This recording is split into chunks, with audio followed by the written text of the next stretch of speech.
HDD.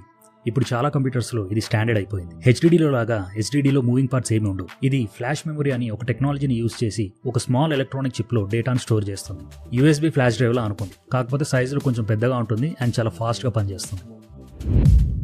SSD అడ్వాంటేజెస్లో మనం మెయిన్గా speed, durability, power and noise గురించి ఫోకస్ చేయాలి. Data access and transfer speed చాలా ఫాస్ట్గా ఉంటాయి. కంప్యూటర్ ఆర్ ల్యాప్టాప్స్ చాలా ఫాస్ట్గా స్టార్ట్ అవుతాయి అండ్ ప్రోగ్రామ్స్ కూడా చాలా ఫాస్ట్గా ఓపెన్ అవుతాయి. మూవింగ్ పార్ట్స్ లేవు కాబట్టి అది పాడైపోయినా ఆర్ షాక్ తగిలినా డేటా సేఫ్గా ఉంటుంది. కన్జంప్షన్ ఆఫ్ పవర్ చాలా తక్కువ ఉంటుంది అండ్ సౌండ్ కూడా చాలా తక్కువ ప్రొడ్యూస్ చేస్తుంది. High cost and limited writes are the disadvantages of SSD. Higher cost. హెచ్డిడితో కంపేర్ చేస్తే సేమ్ స్టోరేజ్ కెపాసిటీ ఉన్న ఎస్ఎస్డి ప్రైస్ ఎక్కువ. Limited write cycles. ఎస్ఎస్డికి లిమిటెడ్ రైట్ సైకిల్స్ ఉంటాయి. అంటే ఒక మెమరీ సెల్కి ఒక స్పెసిఫిక్ నెంబర్ ఆఫ్ టైమ్స్ మాత్రమే డేటాను రైట్ చేయగలరు. జనరల్గా ఈ నెంబర్ చాలా పెద్దది, సో రెగ్యులర్ యూజర్స్కి ఇది పెద్ద ప్రాబ్లం ఏం కాదు. ఓకే, ఇప్పుడు కొంచెం డీటెయిల్గా వెళ్దాం.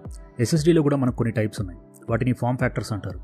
దీంట్లో మనం SATA అండ్ M.2 గురించి డిస్కస్ చేద్దాం. M.2 ఎస్ఎస్డీలో 2 టైప్స్ ఆఫ్ ఇంటర్ఫేస్ ఉన్నాయి. ఒకటి SATA బేస్డ్ M.2 అండ్ ఇంకోటి వచ్చేసి NVMe అంటే non volatile memory express. NVM ఇది ఒక ప్రోటోకాల్. ఈ ప్రోటోకాల్ యూజ్ చేసి M.2 ఎస్ఎస్డీస్ CPUతో డైరెక్ట్గా కమ్యూనికేట్ అవుతాయి. అందుకే వాటి స్పీడ్ చాలా ఎక్కువ ఉంటుంది.